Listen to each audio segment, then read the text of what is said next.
des parlementaires et vous également. Parlement divin, Parlement divin. C'est tous les lundis, mardis, mercredis, jeudis et vendredis sur votre chaîne de télé Logos Channel. Parlement divin est une émission de décryptage de la parole de Dieu avec appui public. 15h, 16h30, de lundi à vendredi sur votre chaîne de télé Logos Channel. Restez scotchés car nous sommes des parlementaires et vous également.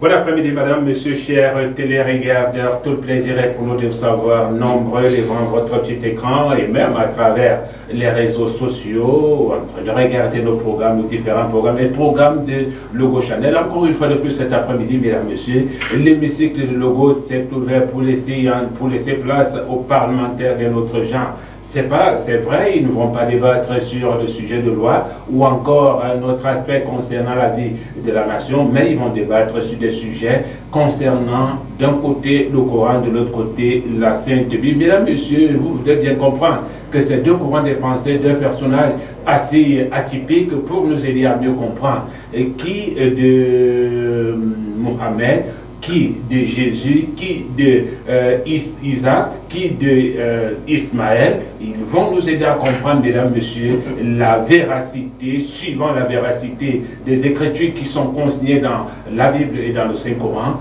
qui est le vrai, qui est la personne la mieux indiquée, qui est la personne de ressources. Mesdames, messieurs, chers téléregardeurs, bon après-midi à tous ceux-là qui nous regardent du côté de Balamba. Depuis quelques jours, ils ont découvert Logos Channel à travers Connectique. Et je ne voudrais pas oublier ceux-là qui nous regardent à travers le monde entier, mes frères musulmans. Bon après-midi à vous. Rassurez-vous, votre contribution compte. Les codes d'accès sont là. Vous pouvez nous envoyer votre SMS pour soit apprécier ou apporter un élément de réponse ou alors une préoccupation dans le cas de cette émission. Je vous l'ai dit tantôt, mesdames, messieurs, ils sont deux cet après-midi. À ma gauche, de la gauche vers la droite. D'abord, docteur Ndile Valère. Bon après-midi, docteur. Bon après-midi, comment vous allez, docteur? Je vais bien, par la grâce de Dieu. D'accord. Voilà. À ma droite, c'est mon frère Oustaz Moussa. Oustaz, bon après-midi. Bon après-midi, SP.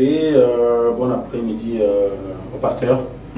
Et bon après-midi à tous les téléregardeurs, comme on a l'habitude de le dire. Et ça a toujours été un plaisir pour moi particulièrement de me retrouver sur ce plateau parce qu'il est communément dit, quand la vérité s'installe, le mensonge doit s'éclipser. Et nous sommes ici pour établir la vérité. Nous sommes ici pour établir la vérité, mesdames et messieurs, suivant leur courant de pensée. Je vous l'ai dit tantôt, docteur Ndile Valère et de l'autre côté, Oustaz Moussa. Nous sommes là, ils sont là pour établir la vérité. Moi, je vais me plier à leur développement. Parce que tout à l'heure, mesdames et messieurs, comme vous le savez si bien, ils ont 15 minutes pour l'exposer. Chacun va exposer concernant la thématique qui est présentée. Là, notre thème de ce jour, entre Isaac et Ismaël, qui est le fils de la promesse. Est-ce que promesse il y a eu? Point d'interrogation. Si promesse il y a eu, certainement, il devra avoir une personne ressource concernant la promesse. Pendant 15 minutes, ils vont nous le dire. Nous allons commencer par le docteur Valère, commençant par lui, bien évidemment. Pendant 15 minutes, il va nous aider à comprendre s'il y a eu promesse, qui est le fils de la promesse. Docteur Valère, une fois de plus, bon après-midi. Oui, bon après-midi. Je voulais en profiter pour saluer mon copanéliste. Oustaz Moussa. Oustaz Moussa. Et bon, depuis un certain temps, je bénis beaucoup le Seigneur pour les contradicteurs musulmans qui se lèvent un peu partout. C'est encourageant pour essayer, parce que c'est un essai je ne sais pas si c'est une tentative pour affaiblir les écrits bibliques, essayer de montrer que le Coran qui serait la parole de Dieu. Pourquoi je bénis le Seigneur pour ça? Parce que je pense que cela aide les chrétiens à mieux se recentrer dans l'essentiel de leur foi et à mieux considérer les textes sacrés qu'ils ont, à mieux les sonder, à mieux les comprendre. Parce que contrairement aux musulmans, le chrétien a une Bible qui a plusieurs livres et donc plusieurs messagers que Dieu a utilisés pour s'adresser aux hommes. Bon, maintenant par rapport au débat du jour. C'est vrai qu'il me disait que comme c'est un débat en cours, peut-être mon frère m'aurait accueilli pour savoir où vous en êtes déjà. Et puisque la parole m'est donnée en premier, je voudrais dire qui est l'enfant de la promesse. Tout à fait. Oui. Entre les deux fils, parce que deux fils sont nés, ils sont nés d'une personne. Parmi les deux, certainement, il y a un qui est de la promesse, qui est donc celui-là qui est le fils de la promesse. Ok, c'est simple.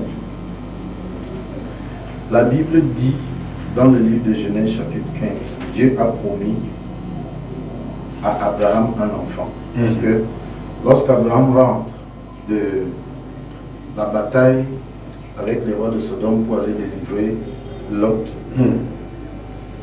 il rentre et Dieu lui apparaît. La Bible dit dans Genèse chapitre 15, après ces événements, la parole de l'Éternel fut adressée à Abraham dans une vision. En ce moment, il n'était pas encore Abraham, Ibrahim, il était Abraham. Je ne sais pas ce qu'Abraham signifie chez les musulmans. Dans une vision, et il dit à Abraham, ne crains point, je suis ton bouclier et ta récompense sera très grande. Abraham répondit, Seigneur l'Éternel, que me donneras-tu? Je m'en vais sans enfant, et l'héritier de ma maison c'est Eliezer de Damas. Abraham dit, voici, tu ne m'as pas donné de postérité, et celui qui est né dans ma maison sera mon héritier.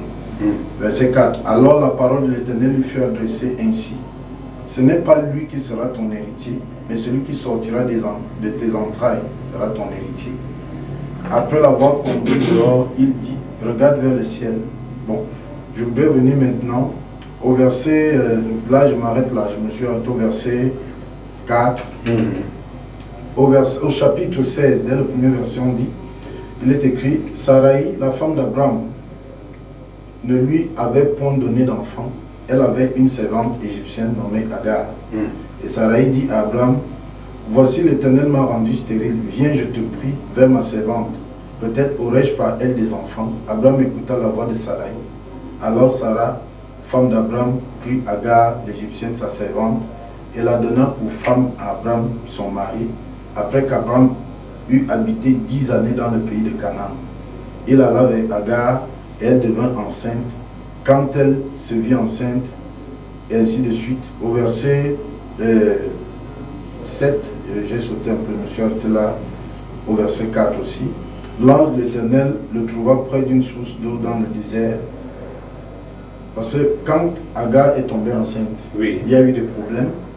Elle a fait les manies des femmes enceintes à sa maîtresse Sarai, qui a eu des problèmes et l'a chassée. Mais l'ange de l'Éternel va lui apparaître pour lui demander de revenir dans la maison. Et Agar va accoucher d'Ismaël, qui est le premier fils d'Abraham. Agar va accoucher d'Ismaël. Maintenant, Genèse chapitre 7, c'est une historique qu'il est bon de connaître. Parce qu'on demande qui est l'enfant de la promesse. Vous avez 15 minutes pour le faire, et encore à moyenne 11 minutes. Oui. Maintenant, dans Genèse, vous voyez dans Genèse chapitre 16, Ismaël est né. Dans Genèse chapitre 17, Ismaël est né d'Abraham. Lorsque Abraham fut âgé de 99 ans, l'Éternel lui a apparu à Abraham et lui dit, je suis le Dieu Tout-Puissant, marche devant ma face et sois intègre, j'établirai mon alliance entre moi et toi et je te multiplierai à l'infini. Abraham tomba sur sa face et Dieu lui parla ainsi, voici mon alliance qui sera entre moi et toi, on ne t'appellera plus, tu deviendras père d'une multitude de nations, on ne t'appellera plus Abraham, mais ton nom sera Abraham, car je te rends père d'une multitude. Là, le Seigneur va instaurer la circoncision. Et Abraham et tous ceux de sa maison, y compris Ismaël, seront circoncis. Parce que l'Alliance dit, au 8e jour, chaque enfant mâle devait être circoncis. Donc, ils ont fait comme une forme de rattrapage. Maintenant, ça c'est la séquence de Genèse chapitre 15. Dieu promet un enfant à Abraham. Genèse chapitre 16, Abraham engendre Isaac par l'entremise de Sarai qui lui a donné sa servante Agar. Maintenant, Genèse chapitre 17, Dieu vient changer le nom d'Abraham en Abraham. Ce qui fait que, si on reste, Ismaël est le fils d'Abraham. Oui. Ismaël est le fils d'Abraham. Quand son nom n'était pas encore changé. Et pour ceux qui sont chrétiens, ils savent que ça revêt une symbolique très forte.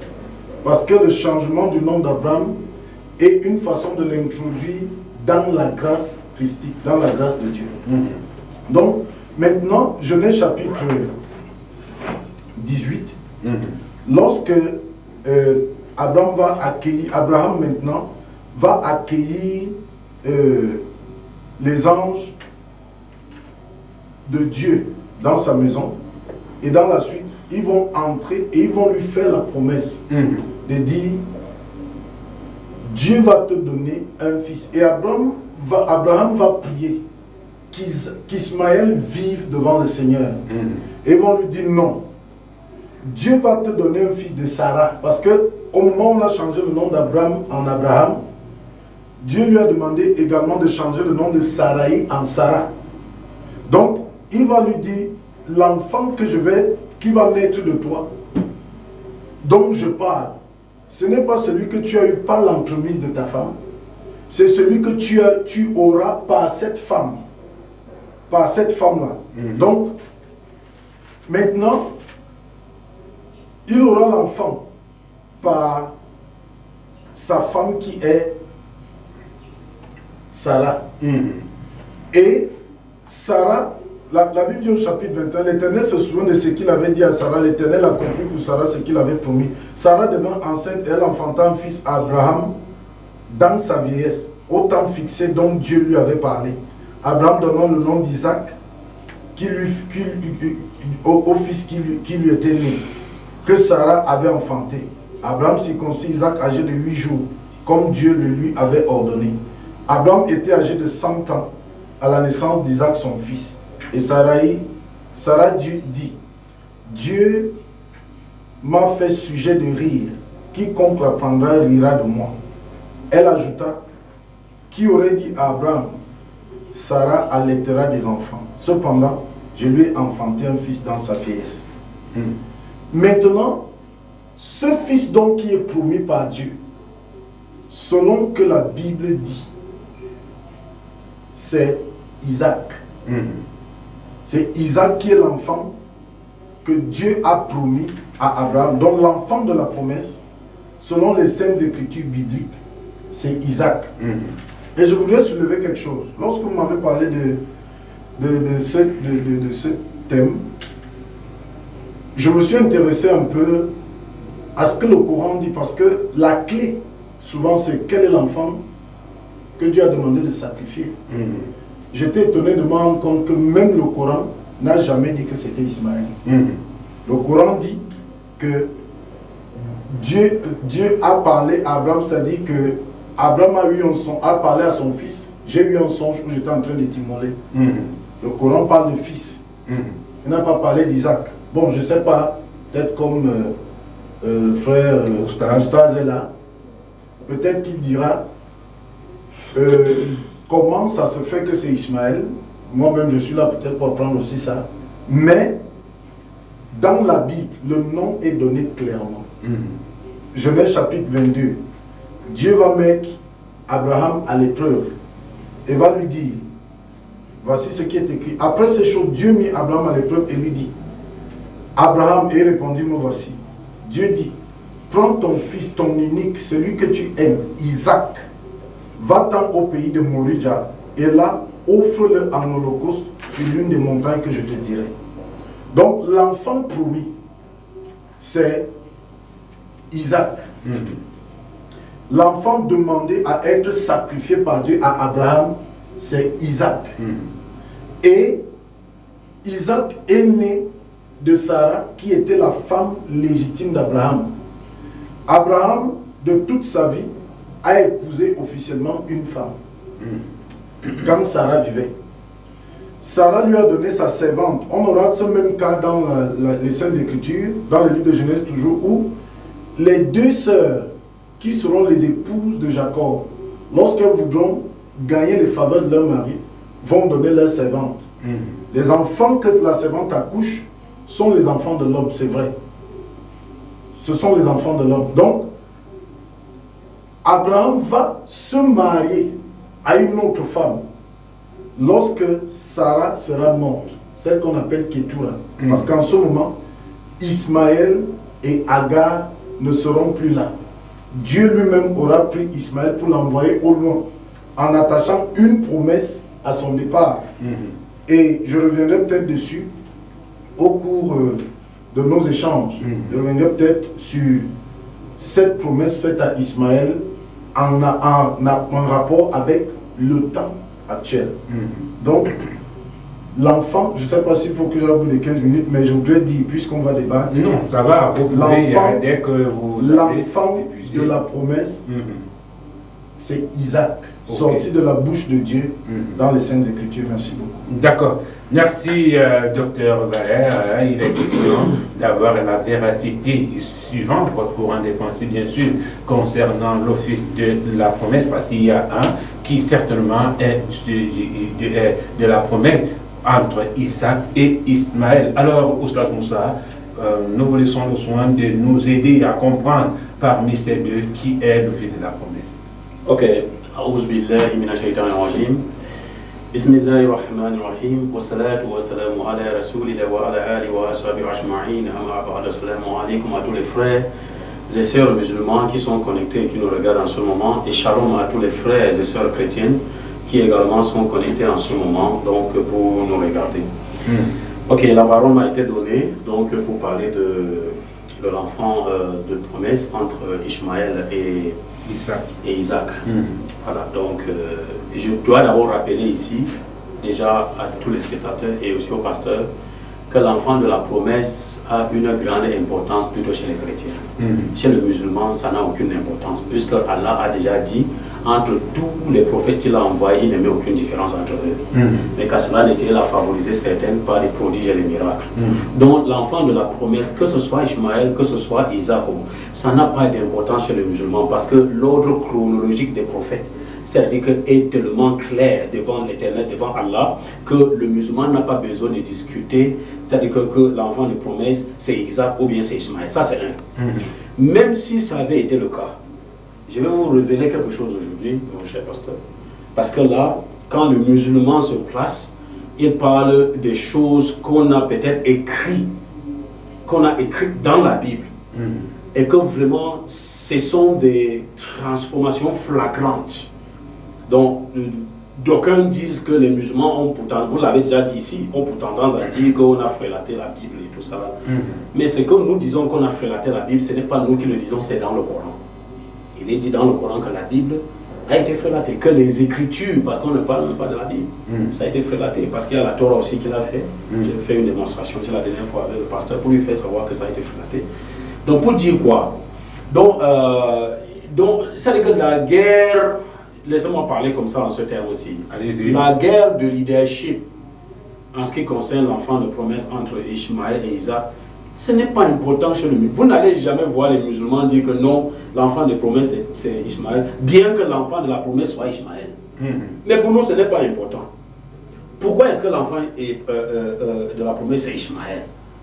Quand Abraham a demandé à l'Éternel que voilà, il s'en va sans héritier, et que l'Éternel lui donne l'enfant, le premier fils d'Abraham, c'est qui? C'est Ishmaël. Quand quelqu'un fait une prière qu'on lui donne un enfant, le premier enfant qui vient là, est-ce qu'il doit déjà remercier Dieu ou bien il ne doit pas remercier Dieu? Est-ce qu'il peut dire que Dieu a exaucé sa prière ou il ne peut pas dire que Dieu a exaucé sa prière? Dieu a exaucé sa prière. Mais vous, le problème que vous avez, c'est que vous dites que l'enfant était l'enfant de l'esclave. Et quand vous dites esclave, c'est-à-dire que les gens se sous-entendent, c'est-à-dire que les gens qui avaient la chaîne sur les cordes qu'on tirait. Non, l'esclave à l'époque, ça veut dire servante. C'est les gens qu'on appelle aujourd'hui servantes. Tu peux prendre une servante chez toi, là, donc qui travaille pour toi. C'est ça qu'on appelait esclave à l'époque. Et il était permis à l'époque parce que l'Éternel dit dans Genèse 12, il maudira tous ceux qui maudiront Abraham et il bénira tous ceux qui béniront Abraham. Ce qui veut dire que tout le monde qui va taxer d'Abraham de celui qui a commis l'adultère avec une femme qui n'est pas légitimement mariée avec un maudit, selon la Genèse 12. Donc, si l'Éternel n'a pas dit quelque chose, nous ne devrons pas interpréter l'Éternel. L'Éternel a un plan pour l'humanité. Et l'Éternel n'est pas bête en inspirant Sarai de prendre sa servante et donner pour femme. Et donner pour femme. Elle a précisé dans Genèse 16, verset 3. Sarai a pris Agar et donna pour femme. Quand on dit pour femme, ça veut dire quoi? Quand on dit a donné pour femme, là, ça veut dire que c'est la femme. Ça s'est passé avec Jacob, vous pouvez le dire. Léa l'a fait, tous les deux femmes de Jacob l'ont fait. Et c'était des prophètes. Est-ce que les prophètes sont ceux-là qui doivent montrer le mauvais exemple qu'ils commettent l'adultère? Non, c'est parce qu'on ne peut pas, c'est-à-dire que équivaloir ou encore comparer une époque il y a peut-être 3000 siècles, à comparer il y a peut-être 3000 ans, à comparer au 21e siècle. Ça, c'est ce que je vais expliquer. Ça s'est passé. Il y a beaucoup de choses qui s'est passé que nous pensons que c'est absurde et pourtant ça s'est passé. Quand Sarai prend Agar et donna pour femme, ça veut dire que Sarai elle-même, c'est une femme. Donc en donnant, elle savait que c'est normal. Et le litige qui est donc arrivé entre Sarai et Agar, c'est un litige qui arrive normalement entre les femmes. Jusqu'à ce que c'était le plan de l'Éternel.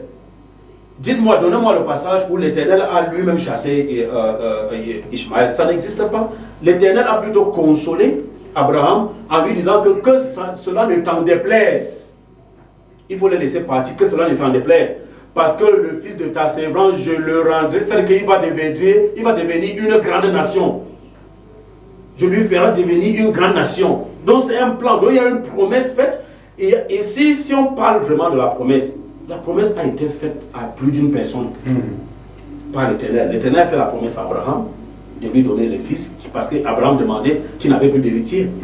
La promesse, et si vous dites que Isaac est la promesse qui a été faite à Abraham, j'ai dit non. Parce que la promesse d'Isaac a été faite à Sarai. Non, à Abraham. Ça a été fait à Sarai.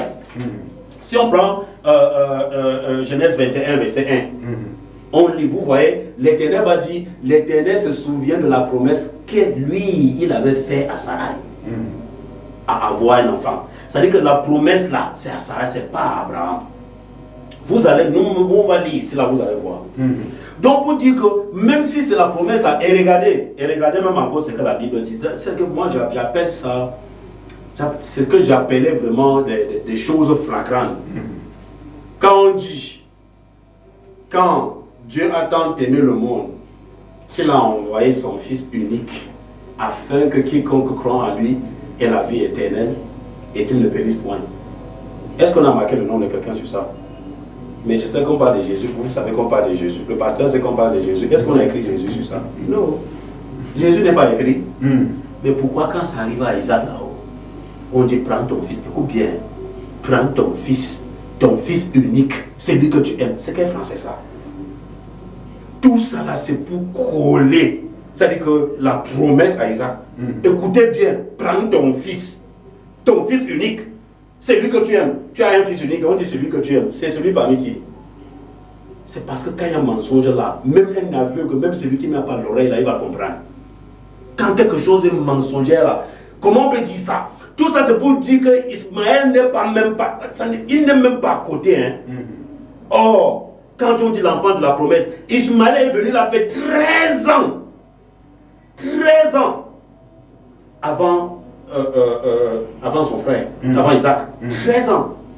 Et quand on dit l'enfant de promesse, et quand on dit l'épreuve s'est passée quand Ismaël, c'est Ismaël qui a connu l'épreuve, c'est pas Isaac. Pourquoi? Parce que si Isaac a connu l'épreuve, comment est-ce que quelqu'un peut avoir 2 enfants?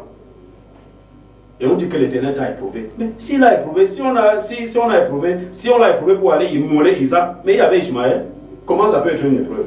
Oh, quand tu as un seul enfant, c'est ça que l'Éternel appelle épreuve. Quand il te donne un enfant, il veut encore reprendre l'enfant là. C'est ça qu'on appelle l'épreuve. Là, il y a épreuve. Parce que comment tu peux attendre pendant 90 années un enfant? À peine Dieu te donne l'enfant là, à peine dit que donne-moi l'enfant là. C'est ça qu'on appelle l'épreuve.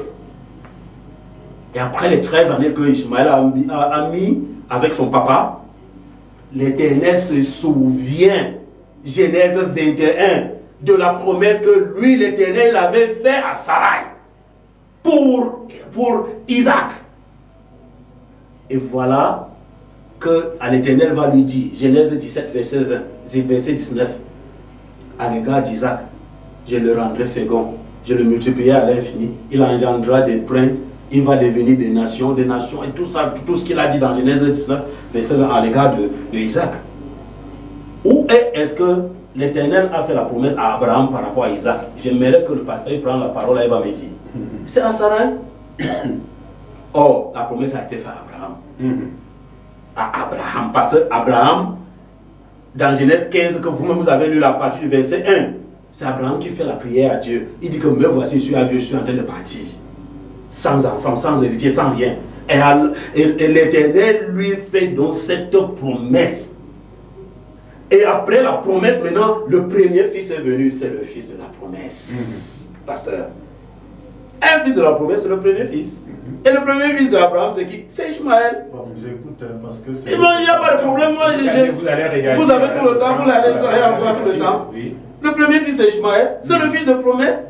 Allah, je n'ai pas d'enfant, on te donne un enfant. Tu dis que non, c'est pas lui. C'est ça, même il a fait ça avec Agar, c'est pas son enfant. Donc, tes enfants qui sont dehors là avec les autres femmes là, c'est pas ton enfant. Ce sont tes enfants. Donc, voilà comment ça s'est passé. Et maintenant, Dieu avait un plan. Dieu a fait un plan pour Ishmaël, Dieu a fait un plan pour Isaac. Parce que la promesse et l'alliance qu'il va faire donc avec Isaac, il va dire à Isaac, mon alliance avec toi, c'est une alliance perpétuelle pour ta postérité après toi. Ça, c'est l'alliance avec Isaac. Parce qu'il savait que d'Isaac devait sortir les prophètes qui allaient directement aller aux enfants d'Israël. Ça ne soit pas. Et maintenant, avec Ishmaël, Ishmaël va devenir une grande nation qui est dans cette nation-là d'où sont venus les Arabes. Vous le savez. Le Coran ne l'a pas dit, mais l'histoire le dit. Et vous savez que c'est ça. Cette nation arabe-là, le prophète est sorti de chez les Arabes. Quand Jésus dit dans la Bible que le royaume de Dieu, là, ça vous sera enlevé et donné à une autre nation, vous pouvez me dire quelle nation il s'agit? C'est la nation arabe. Après les Juifs, là, c'est les Arabes qui sont venus. Ou si c'est une autre nation, dites-moi la nation et dites-moi le prophète qui est arrivé et dites-moi le livre qu'ils ont reçu. Dites-moi, pasteur, aujourd'hui. C'est comme ça, c'était un plan de l'Éternel. L'Éternel a fixé son plan. Et c'est pour cela que l'Éternel a dit à Abraham que cela ne t'en déplaise, que tu veux ou pas, laisse-les partir. Et qui a chassé l'enfant? Ce n'est ni Abraham ni l'Éternel. C'est Sarah qui a dit qu'elle doit partir. Et Sarah a demandé à Abraham de chasser sa maman et son enfant. Ce n'est pas l'Éternel qui a dit que non, tu dois partir, ou c'est Abraham qui a... Abraham avait mal. Et quand je vais entrer dans le Coran, vous allez comprendre que c'était un plan. Parce que de cet enfant est sorti quelque chose d'extraordinaire. De cet enfant est sorti une nation solide, unie. Qui sont les musulmans aujourd'hui? Et la première maison qu'on appelle la Kaaba, aujourd'hui en Arabie Saoudite, que vous connaissez, c'est Ibrahim. Abraham, là, il a construit avec ses mains, là, avec Ishmaël. C'est ça. Nous, c'est vous qui avez ce problème. Le musulman n'a pas ce problème. Nous, on accepte Isaac. Il est venu de Dieu. Nous, on accepte tous les prophètes depuis la Genèse jusqu'à aujourd'hui. C'est vous qui n'acceptez ni Ishmaël ni Mohammed. Ça veut dire que votre foi, c'est à demi. Et pourtant, c'est-à-dire que l'un des commandements, des recommandations pour être un bon croyant, c'est d'accepter tous les prophètes venant de Dieu. Tu dois les accepter. Nous, on accepte tout le monde. Je dis tous les prophètes. Pas les prophètes aujourd'hui. Tous les prophètes qui sont venus de l'Éternel. Nous les acceptons. Donc, pasteur, pour moi, ce n'est même pas un débat qui doit me prendre 20 minutes. Parce que si le musulman tiraillait la promesse avec le chrétien, ça allait faire... Nous, on n'a pas ce problème. Vous avez ce problème parce que vous avez écarté Ismaël, parce que vous avez écarté Mohammed. Vous ne voulez même pas les sentir. C'est pour cela que ça devient un problème pour vous. Et c'est pour cela que dans le livre, il est dit, prends ton fils. Tu as fait l'école au SP. Écoute, prends ton fils unique, celui que tu aimes. Une seule personne. Tu as un fils unique, on dit celui que tu aimes. Pourquoi? Toutes ces précisions, c'est pourquoi? C'est pour nous dire que c'est lui l'enfant de la promesse et que Ismaël ne l'est pas. Mais ça n'a pas empêché la mission de Dieu. Ça n'en a pas empêché. J'ai combien de minutes encore là, Moustapha? 1 minute. Oui, donc pour dire quoi? Pour dire que l'affaire de l'enfant de promesse, c'est juste pour vous informer que l'enfant de promesse, c'est Ishmaël. Et c'est par Ishmaël que l'unique prophète envoyé à toute l'humanité tout entière est sorti. qui s'appelle Mohammed. J'ai dit toute l'humanité. Il n'y a même pas mon humanité qui existe dans la Bible. Il n'y a pas. Humanité, il n'y a pas.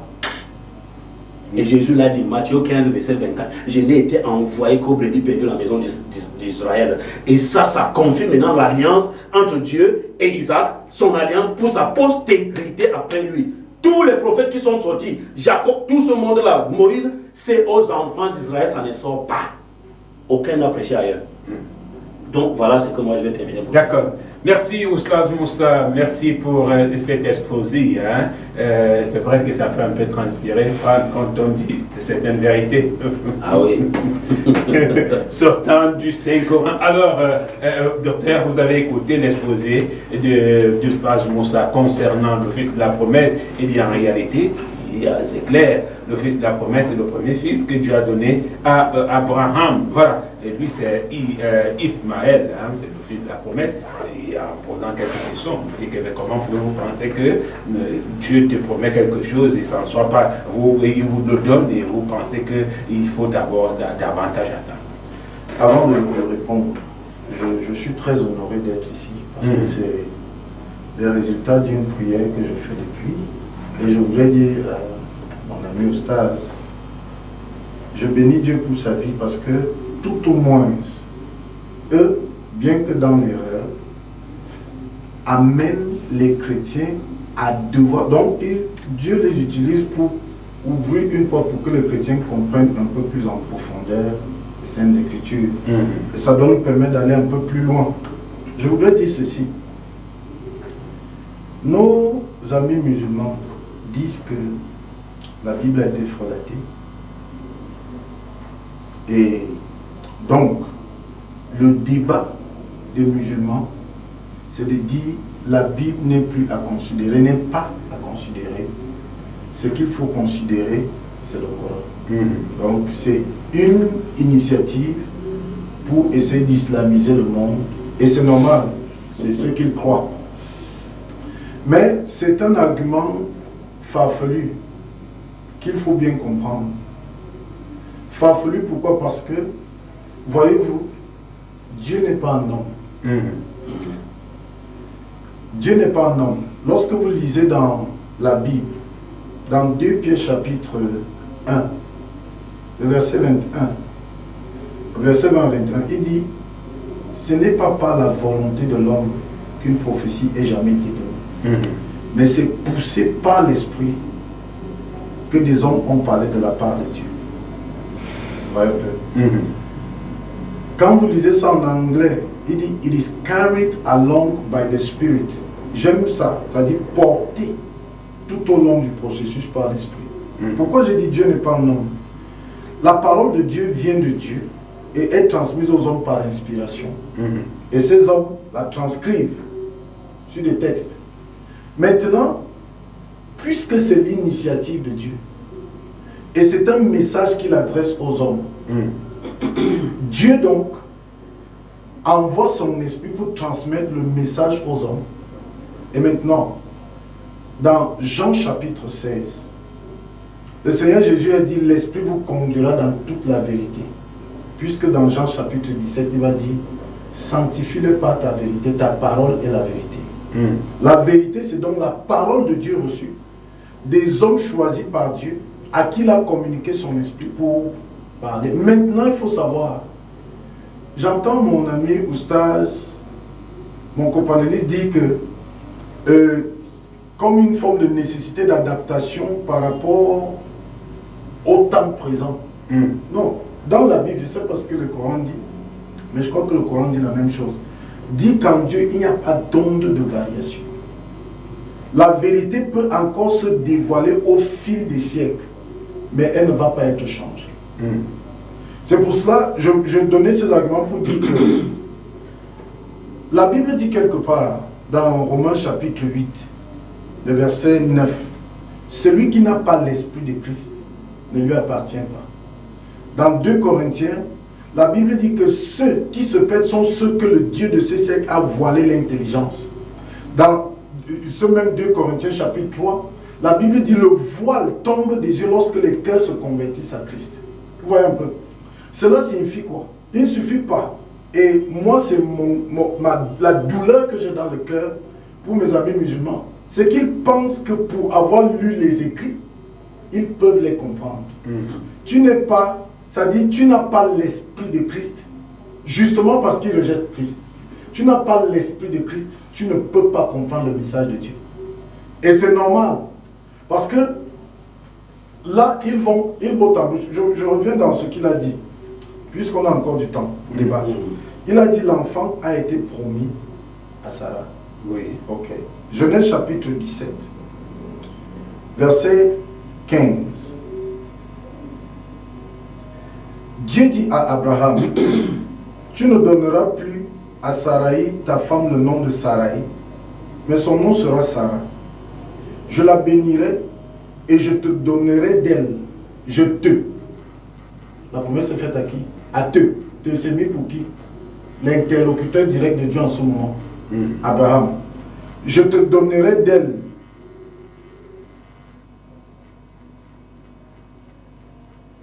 Je la bénirai, je te donnerai d'elle un fils. Je la bénirai et elle deviendra des nations. Des rois, des peuples sortiront d'elle. Abraham tomba sur sa face, il rit et dit en son cœur, naîtrait-il un fils à un homme de 100 ans? Sarah, âgée de 90 ans, enfanterait-elle? Abraham dit à Dieu, oh, qu'Ismaël vive devant ta face. Comme il a dit tout à l'heure, Abraham a eu mal au cœur. C'est-à-dire, humainement parlant, on peut se dire que tout homme est attaché à son fils premier-né. On va voir ce cas avec Jacob qui va dire de Ruben qu'il est la vigueur, sa vigueur, c'est-à-dire la preuve de son caractère d'homme. Mais voilà la prière d'Abraham qui a accepté, puisque lui-même ne croyait plus que Sarah pouvait accoucher. Mais Dieu s'apprêtait à accomplir sa promesse à la mesure de lui, Dieu. Vous voyez un peu? Il va dire, Abraham tomba sur sa face, dit, et dit en son cœur, naîtrait-il un fils, un homme de 100 ans, Sarah, âgée de 90 ans, enfanterait-elle? Abraham dit à Dieu, oh, qu'Ismaël vive devant ta face. Dieu dit certainement. Sarah, Dieu dit, c'est bien mis 2 points. Ça, c'est le verset 19 de Genèse chapitre 17. Sarah, ta femme, t'enfantera un fils, et tu l'appelleras du nom d'Isaac. J'établirai mon alliance avec lui comme une alliance perpétuelle pour sa postérité après lui. À l'égard d'Ismaël, je t'ai exaucé. Voici, je le bénirai et je le rendrai fécond et je multiplierai à l'infini. Il engendrera 12 princes et je ferai de lui une grande nation. J'établirai mon alliance avec Isaac, que Sarah t'enfantera à cette époque-ci, l'année prochaine. Lorsqu'il eut achevé de lui parler, Dieu se leva au-dessus d'Abraham. Ce qui signifie que ce n'était même pas un songe, c'était une vision. Maintenant, cela vient renverser ce que mon copanéliste a dit. C'est-à-dire que c'est Ismaël qui est l'enfant de la promesse parce qu'il est le premier-né. Dieu n'est pas un homme, je reviens dessus. Dieu n'agit pas par émotion. Parfois, lorsque Dieu parle, il fait une promesse. Nous, les hommes, nous voulons l'interpréter à notre façon, mais Dieu ne se laisse pas amadouer par les sentiments des hommes. Et pourquoi le Seigneur va établir Ismaël et établir Isaac? Quand vous voulez comprendre ça, vous allez dans Galates chapitre 3. Dans Galates chapitre 3, je crois bien. La Bible dit Dieu était en train de mettre, puisque là vous savez, tout ce qui est écrit anciennement est écrit pour notre instruction, comme dit Romains chapitre 15, verset 4. Donc, dans le livre de Galates, il va expliquer très bien que, en fait, les deux enfants représentent deux nations, deux dimensions.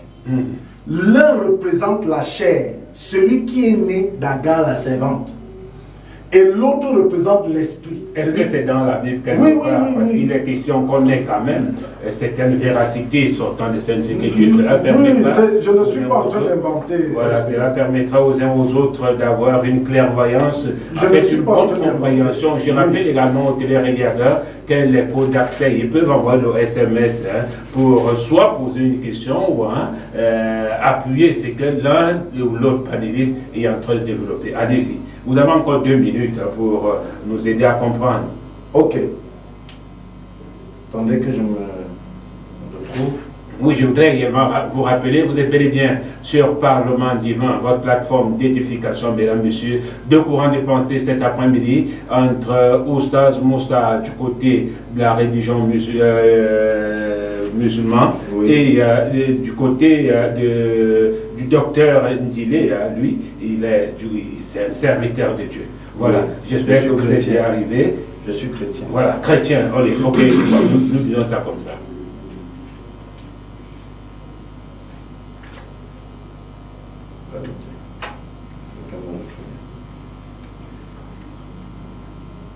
Avant d'aller à ça, je voudrais dire ceci. Je prends un peu Galates chapitre 3, verset 16. Oui, dit, or les promesses ont été faites à Abraham et à sa postérité. Il n'est pas dit et aux postérités. Donc pour établir justement pourquoi il y a débat, parce qu'il disait pourquoi il y a débat. Comme s'il s'agissait de plusieurs, mais en tant qu'il s'agit d'une seule, à ta postérité, c'est-à-dire à Christ. Maintenant, il a parlé de quelque chose, parce que de Ismaël devait sortir quelque chose de puissant. Je ne nie pas. Les Arabes descendent d'Ismaël. Oui, ils descendent d'Ismaël. Mais ce n'est pas Mohamed donc qui descend des Arabes, qui est porteur de la promesse qui est faite au monde. Non, c'est Christ. Il dit, voici ce que j'entends, une disposition que Dieu a confirmée antérieurement ne peut être annulée, ainsi la promesse rendue vaine par la loi survenue 400 ans plus tard. Car si l'héritage venait de la loi, il ne viendrait plus de la promesse. Or, c'est par la promesse de Dieu faite à Abraham, ce don de sa grâce. Pourquoi la loi, elle a été donnée ensuite à cause de la transgression jusqu'à ce que la postérité, je voudrais encore mettre le penchant dessus, parce que j'ai dit, voilà, je finis la lecture, elle a été promulguée par les anges au moyen d'un médiateur. Or le médiateur n'est pas médiateur d'un seul, tandis que Dieu est un seul. Comme il dit, le médiateur est venu pour Israël. Oui. Non, il n'est pas médiateur d'un seul. Un seul n'est pas un seul peuple. Non. Il est médiateur de Dieu, à moins que Dieu soit un Dieu qui fait acception de personne, alors que la Bible dit qu'il ne fait pas acception de personne. Merci. Oui. Voilà, nous allons revenir tout à l'heure. Hein. Ok. Vous avez essayé de nous... Oui, Oustaz Moussa, allez-y pour la deuxième prise de parole. 10 minutes. D'accord. J'ai fait 10 minutes. Oui. Voilà. Ok. Voilà. J'ai dit ici là, au pasteur que la promesse d'Ishmaël a été faite à Sarai. Il a dit non. Ça a été fait par Abraham. Il a dit à Abraham, je te donnerai d'elle un fils. Je te donnerai d'elle un fils. De qui? De Sarai. Je te donnerai de qui? De Sarai, un fils. De Sarah ou de Sarah? De Sarah. Ok. De Sarah. De Sarah, un fils. Bon. Et l'Éternel vient, Genèse 21, j'ai dit ça au pasteur, il dit, l'Éternel se souvient de la promesse qu'il avait faite à Sarah. Je veux que le pasteur note, c'est quelle promesse que l'Éternel avait faite à Sarah. Notez, quand ça va arriver à votre temps, vous allez répondre. D'accord. Quelle est la promesse que l'Éternel avait faite à Sarah? Je vais me faire le plaisir. Puisque l'Éternel s'est souvenu de la promesse qu'il avait faite à Sarah, c'est quelle promesse qu'il avait faite à Sarah? Bon, je répondrai au moment, je vous dis. Tout à fait. Non, si vous voulez, même maintenant vous pouvez répondre. Tout à fait. Et deuxième question. Vous dites, comme la promesse, comme Isaac est de chair, Isaac est de esprit, et Ishmaël est de chair. Je voulais que le pasteur m'explique ça. Parce que deux enfants d'une même personne, l'un est de l'esprit, l'autre est de chair. Je ne comprends pas. Je peux expliquer maintenant. Expliquez maintenant si vous voulez. Chair c'est quoi, esprit c'est quoi? Ok. Déjà, la question que tu m'as posée, je peux te tutoyer, non? Allez-y, je n'ai pas de problème. Oui, tu peux me tutoyer. Commençons par la première question, vous répondez. Comme ça vous répondez, là ça va La nous question que édifier. tu as posée, Oui. tu dis, quelle est la promesse que Dieu a faite à Sarah? Oui, jusqu'à ses souvenirs. Avant qu'on y aille, Ouais. je t'ai lu Genèse chapitre 17, où Dieu parle à Abraham et dit, voici, je vais te donner de Sarah un fils que tu vas appeler Isaac. Parce que si tu débats et que nous parlons de ce qui est écrit dans la Bible, moi je vais d'abord te dire, je n'ai pas l'autorité suffisante pour dévier ce qui est écrit, parce que la Bible me l'interdit. Il dit, il demande à Abraham d'abord de changer le nom de sa femme, comme Dieu vient de changer son nom, parce que l'homme a autorité sur son épouse. Je la bénirai et je te donnerai d'elle un fils. Je la bénirai et elle deviendra des nations, des rois et des peuples sortiront d'elle. Abraham tomba sur sa face et il rit dans son cœur. Au verset 18, Abraham dit à Dieu, qu'Ismaël vive devant ta face. Dieu va dire, écoute, certainement, Dieu dit, certainement, Sarah, ta femme, t'enfantera un fils. N'est-ce pas? Genèse chapitre 17, Dieu promet à Abraham un fils par Sarah, de ses entrailles de la stérile. Et il faut savoir, peut-être ça tu ne le sais pas, à cette époque, lorsqu'une femme prenait sa servante et que sa servante devait accoucher, comment ça se passait? La femme prenait la servante, donnait à son mari. Ce sont vos minutes que vous avez données au Il répond, il y a question. Permettez que je réponde. Laissez-le répondre. C'est ça qui est difficile, je n'ai pas de problème. Nous sommes là pour établir la vérité. Ouais. La servante, quand elle devait accoucher, s'asseyait sur les cuisses de sa maîtresse, de telle sorte que l'enfant qu'elle allait accoucher devienne l'enfant de sa maîtresse. Donc, lorsque Dieu vient dire à Abraham, non, je vais te donner un fils que Sarah va accoucher. Le Seigneur vient de leur dire, en voulant avoir un fils pour toi, par Sarah au travers de sa servante, ce n'était pas mon plan. Bien évidemment, ce n'est pas écrit ainsi, mais on peut le comprendre. Il dit, je vais te donner Isaac. Maintenant, Dieu va faire cette même promesse à Sarah dans Genèse chapitre 18. Lorsque Sarah va entendre les hommes qui ont visité son mari lui dire, Genèse chapitre 18 verset 10, l'un d'entre eux dit, je reviendrai vers toi à cette même époque et voici Sarah ta femme aura un fils. Sarah écoutait à l'entrée de la tente qui était derrière lui. Abraham et Sarah étaient vieux, avancés en âge, et Sarah ne pouvait plus espérer avoir des enfants. Elle rit en elle-même disant, maintenant que je suis vieille, aurais-je encore des désirs? Mon Seigneur aussi est vieux. L'Éternel dit à Abraham, pourquoi donc Sarah a-t-elle ri? En disant, est-ce que vraiment j'aurai un enfant, moi qui suis vieille? Y en a-t-il rien qui soit étonnant de la part de l'Éternel? Au temps fixé, je reviendrai vers toi cette même année et Sarah aura un fils. Sarah entendit en disant, Sarah mentit en disant, je n'ai pas ri car elle eut peur. Mais il dit, au contraire, tu as ri. Ces hommes se levaient et partirent. La promesse faite à Sarah, c'est quoi? Dans ta vieillesse, tu vas enfanter. La promesse faite à Sarah n'est pas la même que celle faite à Abraham. Même comme celle de Sarah participe à la promesse d'Abraham. La promesse de Dieu à Abraham, Dieu qui parle, il lui dit dans Genèse chapitre 15, je te donnerai un fils.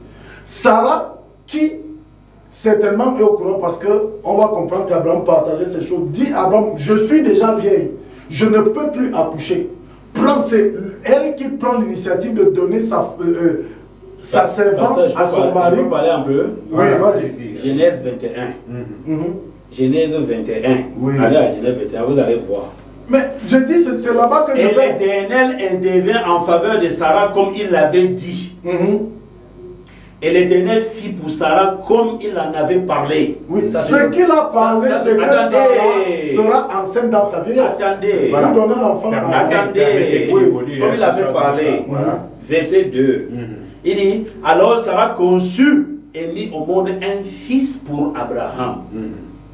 Sarah conçut et mit au monde un fils pour... Alors vous avez dit que la promesse du fils a été faite à Abraham. Mais la promesse, dis-moi un peu. Oui. Tu es marié?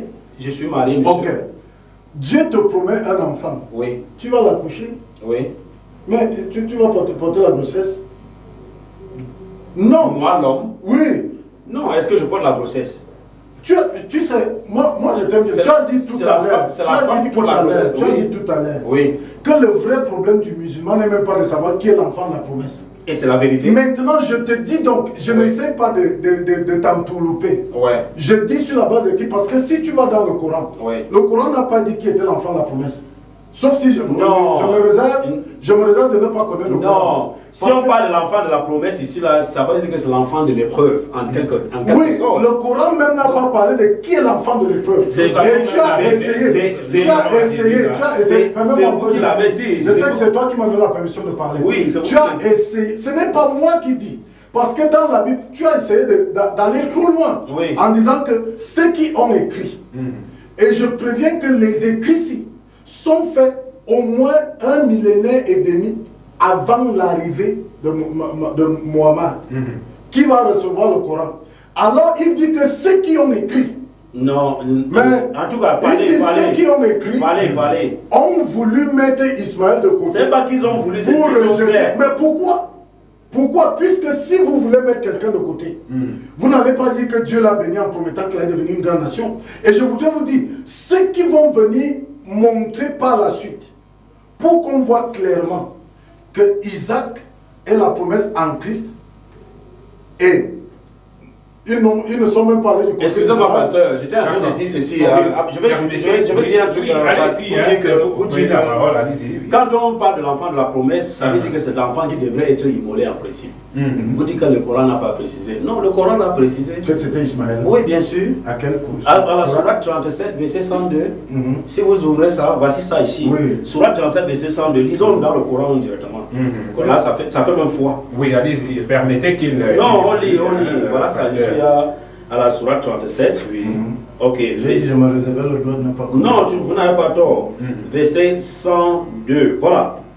Puis, quand celui-ci fut en âge de l'accompagner, on parle d'Ismaël. Et on met en parenthèse Abraham. Abraham dit, oh mon fils, je me vois en songe en train de t'immoler. Je voudrais voir là où... Attendez, vois donc ce que tu en penses, Ismaël. Voici Ismaël. Ismaël dit, oh mon cher père, fais ce que t'est commandé, tu me trouveras, s'il plaît à Allah, du nombre des enfants. Oustaz, oui. Sors de l'égarement. Je vais te dire quelque chose, je vais te dire pourquoi. Vous m'avez dit, est-ce que le Coran a dit l'enfant qui devait être... Non, parce que je vais te dire, attends, ce qu'il a lu, non, je ne peux pas permettre. Ce qu'il a lu là, c'est un commentaire de celui qui a traduit ça en français. C'est mis entre parenthèses. Sourate. Quand tu vas lire les textes, chaque fois qu'on met entre parenthèses, c'est l'éditeur qui pense. Attendez, nous allons repartir. Sourate 37, si vous avez un Coran ou même votre téléphone, ouvrez, on vérifie ça ensemble. Docteur, voilà ce que nous faisons. Sourate 37, verset 102. Et vous savez très bien, docteur, quand vous prenez la sourate au niveau, c'est-à-dire au milieu, ça a commencé quelque part. Vous pensez que l'auteur est bête, donc l'auteur a pris quelqu'un d'autre pour mettre le nom. Ça a commencé quelque part. Si vous voulez, on prend tout le temps de lire toute la sourate depuis le chapitre 1. Sourate 1, verset, le musulman et le Coran n'est pas comme vous pensez, on ne peut jamais faire ça. D'accord. Ce qui est écrit, c'est ce qu'il y a. Voilà, moi je Coran 37, verset 102. Oui. Lisons ensemble, vous avez ça. Puis, quand celui-ci fut en âge de l'accompagner, celui-ci c'est qui? Ça a commencé en haut. Si vous lisez en haut, vous allez voir de qui ça parle. On parle d'Ismaël. Et maintenant, en âge de l'accompagner, Abraham dit, voilà, Abraham dit, et si tu vois au stade SPI, Ismaël en haut ici, qu'on n'a pas lu passer, c'est dans les textes qui sont en haut. Je prends le texte qui m'intéresse. Abraham dit, oh mon fils, je me vois en songe en train de t'immoler. Vois donc ce que tu en penses. Ismaël dit, oh mon cher père, fais ce qui t'est commandé, tu me trouveras, s'il plaît à Allah, du nombre des endurants. Ça là c'est bon gré, ça là c'est mal gré. Parce que dans le Coran, il est dit que c'est Ismaël qui est l'enfant. Nous on ne discute pas sur ça. Je vous dis que c'est à vous que ça cause problème. Parce que ça vous cause problème, pourquoi? Parce que vous écartez Ismaël et Mohammed de la course, c'est-à-dire que pour sauver l'humanité ou bien de la prophétie. C'est ça qui vous dérange. Nous, ça ne nous gêne pas. Ismaël, Isaac, ils sont pareils devant nous. Ils sont pareils devant Allah. On n'a pas de souci. D'accord, moi je vais poser une question. Oui. Je vais poser une question à Oustaz, je vais revenir également sur le pasteur. Oui. Voilà. La question que moi je vais poser. Tout à l'heure, la première question c'est de savoir pourquoi d'une manière délibérée, les hommes du livre ont voulu écarter Ismaël. Très bonne question. C'est très bonne question. Ce n'est pas seulement Ismaël qu'ils ont écarté, c'est comme ça. Et j'ai dit ici là, si je prends seulement un petit test que j'ai fait ici là au pasteur, il ne va pas s'en sortir.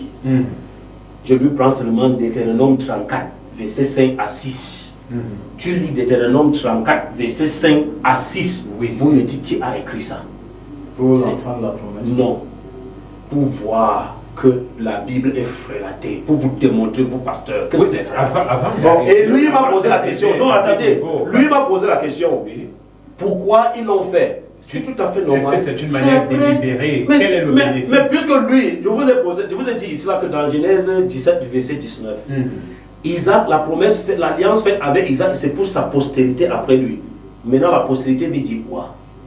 Expliquez-nous. Si la postérité, c'est ce que nous-mêmes on comprend, c'est-à-dire que c'est circonférentiel, c'est pour ses entrailles-là.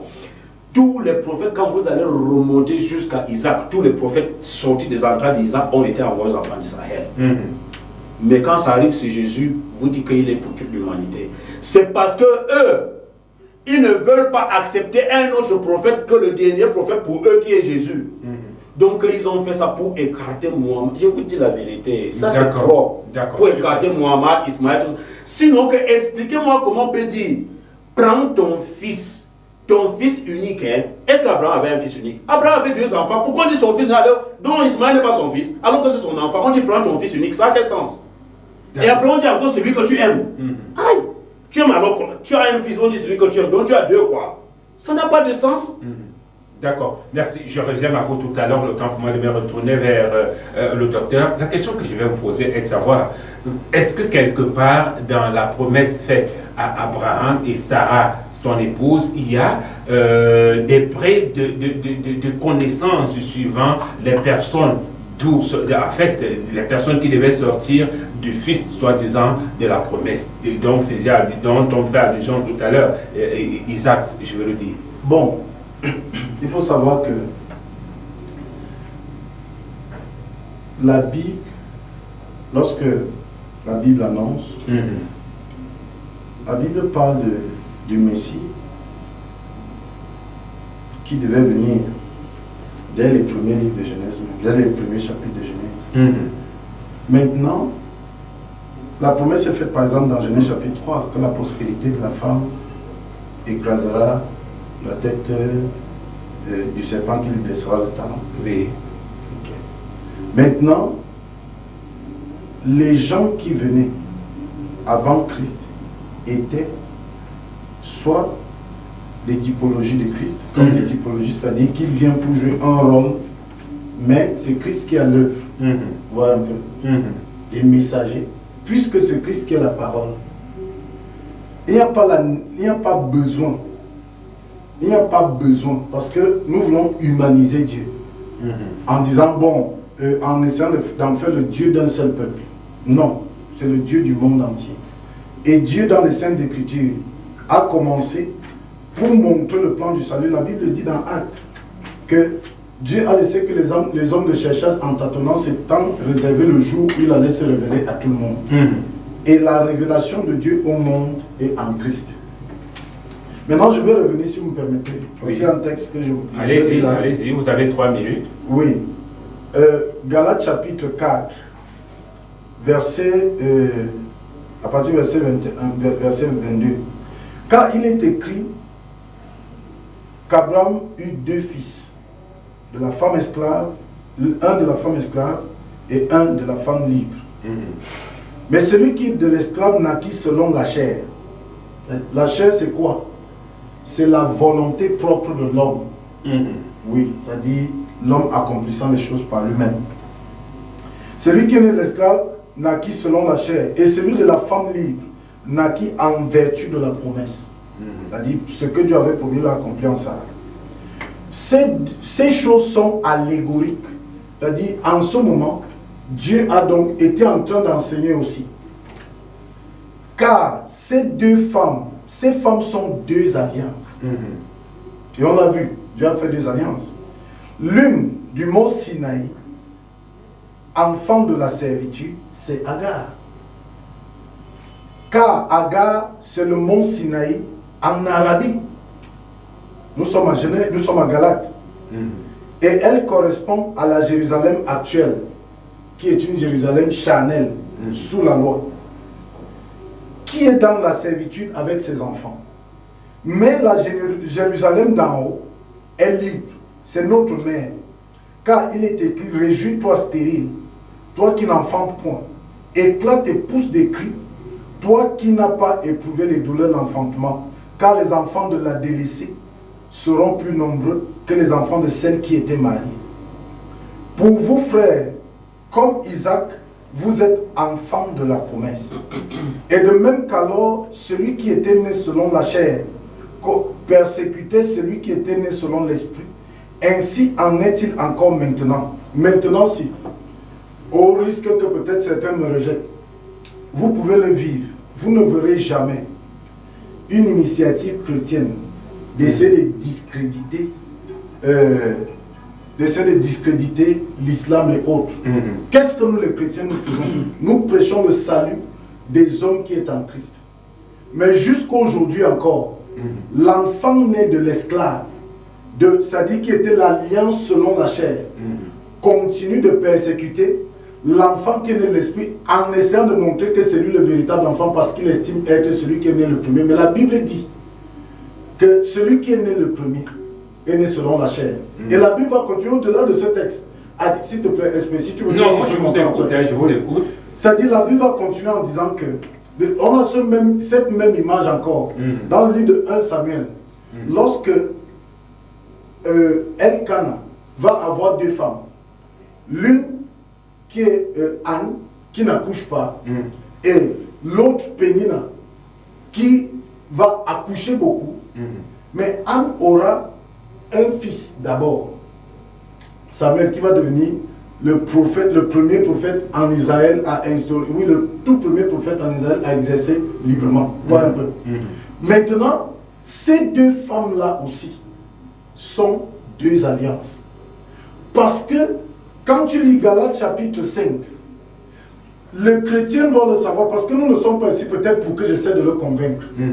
Et les chrétiens doivent être au courant de ça. Moi, ce que je plaide pour les chrétiens, c'est que les musulmans ont un point que j'admire, ils nous dépassent dessus. C'est qu'ils connaissent le Coran. Même comme, ça ne l'est même pas où il faut, mais ils connaissent. Vous savez, un bon sorcier peut taper un mauvais chrétien. Connaissez vos écrits. Vous voyez un peu. Parce que dans Galates chapitre 5, la Bible nous dit quoi? Je dis donc, marchez selon l'esprit et vous n'accomplirez pas les désirs de la chair, car la chair des désirs contraire celle de l'esprit, s'il te plaît, esprit. L'esprit en a de contraire celle de la chair. Ils sont opposés entre eux, afin que vous ne fassiez point ce que vous voudriez. Donc, depuis la nuit des temps, Dieu enseigne sur deux choses. L'homme charnel et l'homme spirituel.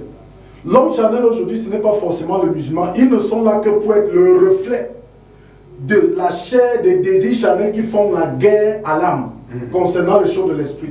Mais pour les chrétiens qui nous écoutent, il est question de savoir, est-il charnel, est-il spirituel? D'accord. Parce qu'on n'est pas enfant d'Abraham, parce que nous sommes descendants par lignée de sang, mais parce que nous sommes dans la promesse en Christ. C'est ce que disent les Saintes Écritures. D'accord. Merci. Je reviens vers vous. Oustaz Moussa, j'ai une question. Oui.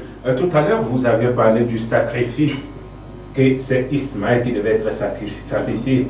La question que moi je pose, ce sacrifice devait avoir lieu à quel moment? Avant ou après? Parce que vous disiez tantôt qu'il a eu un songe. Que voilà, j'ai eu dans le sacrifice selon le Coran, c'est avant Isaac. C'est ça la question. Oui, c'est ça l'épreuve que je pose, oui. Oustaz Moussa. C'est de savoir à quel moment, c'est-à-dire quoi? Est-ce avant qu'il n'aille dans le désert ou il allait dans le désert, il est revenu pour... C'est même avant. Je vous ai dit que l'enfant a fait 13 ans. L'enfant a fait 13 ans avant la naissance d'Isaac. Oui. 13 ans. avant la naissance d'Isaac, ce n'est pas qu'il a accouché, elle a accouché aujourd'hui et le lendemain Sarah a accouché. Non, 13 ans, 13 bonnes années, l'enfant fait déjà pour moins d'eux. Par exemple, si c'est notre, voilà, 6e même, si c'est notre ère, si c'est notre époque, si l'enfant fait déjà 5e à 13 ans, tu vois, c'était un grand garçon. Oui. Et même quand la loi de la circoncision, comme il sait là, est arrivée là, la loi de la circoncision a trouvé Abraham avec Ishmaël et immédiatement ils se sont circoncis. Ishmaël avait 8 ans quand la loi de circoncision est arrivée. Ils se sont circoncis. Et c'est et il a été donc dit dans la loi que après 8 jours on doit circoncire l'enfant. Mais l'enfant avait 8 ans, il n'y avait pas encore cette loi là qui est descendue. Abraham a fait circoncire l'enfant quand la loi est arrivée. Il n'y avait même pas encore Isaac. Vous comprenez un peu? Oui. Bon, maintenant je reviens sur ce que j'ai répondu à votre question. Je reviens sur ce que le pasteur dit. Pasteur, Wallah, la Bible a un problème. Parce que le Galate que vous prenez là, Galate n'est pas intelligent plus que l'Éternel. Et vous savez, le Galate c'est Paul. Vous le savez, je sais. Il n'est pas intelligent plus que l'Éternel. Il n'est pas intelligent. C'est pour cela que moi, quand je fais le débat ici, je dis que je ne peux pas mettre le témoin devant l'accusé. C'est l'accusé d'abord. Donc, qui expose son problème, après on appelle les témoins. Maintenant, le témoin vient après. L'accusé a dit quoi? Est-ce que l'Éternel a dit que Isaac est venu de l'esprit et l'autre est venu de chair? L'Éternel a dit. Je vais. Il a parlé beaucoup, il n'a pas parlé. Je vous donne la parole, mais je voudrais rappeler que nous avons notre thématique sur la table, savoir entre Isaac et Ismaël. Bien sûr, on est sur ça. Voilà. Donc, il n'y a pas un seul endroit où l'Éternel a dit que Isaac sera de l'esprit et l'autre sera de chair. Jamais ça n'existe. J'ai dit ça en avance parce qu'il n'y a pas. Il n'y a pas un endroit où Sarah qui a accouché l'enfant dit que toi tu es de l'esprit et pour mon esclave là, c'est de chair. Il n'y a pas. Paul vient après combien de milliers d'années pour dire que c'était. Il a vu ça où? C'est Paul qui a dit. Et c'est Paul qui a universalisé la mission de Jésus. Et Jésus a dit dans Matthieu 15, verset 24, je n'ai été envoyé uniquement qu'aux brebis perdues de la maison d'Israël. Ça c'est un. De deux, dans Marc 4, verset 10 à 12, il dit, vous les Juifs, c'est à vous que je parle clairement, mais ceux de dehors là, c'est en parabole. Parce que de peur que quand ils entendent, ils comprennent là, qu'ils n'entendent pas. Quand ils voient là, ils ne voient rien. De peur que leurs péchés là ne soient pardonnés. C'est Jésus qui parle. Mais quand Paul va venir dire Jésus, tu as menti. C'est-à-dire que toi là, c'est pour toute l'humanité. Jésus a dit ça où? Ça n'existe pas. C'est pour ça que je vous ai dit que Isaac, permettez, vous allez prendre la parole. Est-ce que d'abord les versets que j'ai donnés, j'ai menti, pasteur? Marc 4, verset 10 à 12, lisez vous-même dans votre Bible. Est-ce que j'ai menti? Tu me donnes le temps de lire. Oui, lisez. Que Jésus disait qu'il parle aux Juifs. Clairement, il était à la synagogue avec les disciples et les Juifs qui étaient d'habitude avec eux. Non. Parce que là, écoute, oui. C'est le pasteur. Lisez. Tu parles au pasteur. Non, pasteur, c'est à l'église, c'est pas ici. Lisez. C'est ici. Je ne suis pas. Le pasteur n'est pas resté à l'église. Ah, ok. Là où Jésus dit, oui. À vous, je parle clairement, il parle à ses disciples. Non. D'accord. Lisons. Lisez. Et c'est pour je lisez n'ai pas quoi? besoin de lire. Lisez, pasteur, vous avez la Bible. Tu vas dans Luc chapitre. Jamais, lisez. D'accord. Jésus, il y a les disciples, il y a les gens. Tu as la Bible là-bas? J'en ai. Vas-y. Je vais vous lire, vous allez voir. On ne fasse pas une bêtise. Oui, j'ai lu, vous allez voir. Tu as dit Jean chapitre 12. J'ai dit Marc 4. J'ai dit Marc 4, verset 10 à 12. C'est ce que j'ai dit. Okay. Lisez, vous allez voir. Non, lis. Ouvre, tu lis. Jésus, voilà. Attendez. Vous avez la Bible, vous refusez de lire. Est-ce que c'est mon frère qui va lire? Pasteur voilà. Oustaz Moussa. Oui, voilà. Je l'ai directement. Marc 4, verset 10 à 12. Version Louis II. Oui. Il dit, lorsqu'il fut en particulier ceux qui l'entouraient avec les 12, c'est bon. Ceux qui l'entouraient. Non, ne fais pas la malhonnêteté, continue. Voilà ça.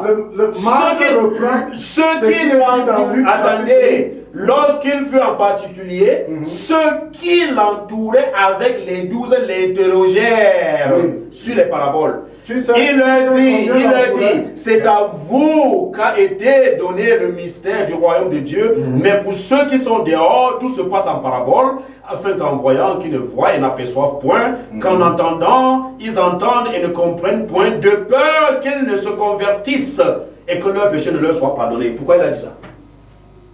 D'accord, vous posez une question. Oui, pourquoi il a dit ça? Il peut répondre? Vous répondez. D'accord, allez-y. je vous ai dit ceci. Ouais. Lorsque Jésus parle, Oui.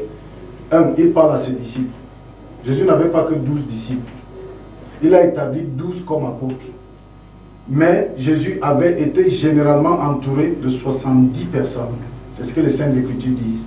Et maintenant, lorsque vous continuez, pour vous montrer que c'est de la parabole du semeur, et on va aller là-bas, parce que ce sont ses disciples. Il dit encore, voilà, déjà l'intitulé ici, Marc chapitre 4, c'est la parabole du semeur, la semence et le grain de sénévé. Au verset, comme il disait, au verset 10. Tu as lu au verset 10 jusqu'au 10 verset à 12. Verset 13, il dit encore, vous ne comprenez pas cette parabole, comment donc comprendrez-vous toutes les paraboles? Le semeur sème la parole. Voyez un peu.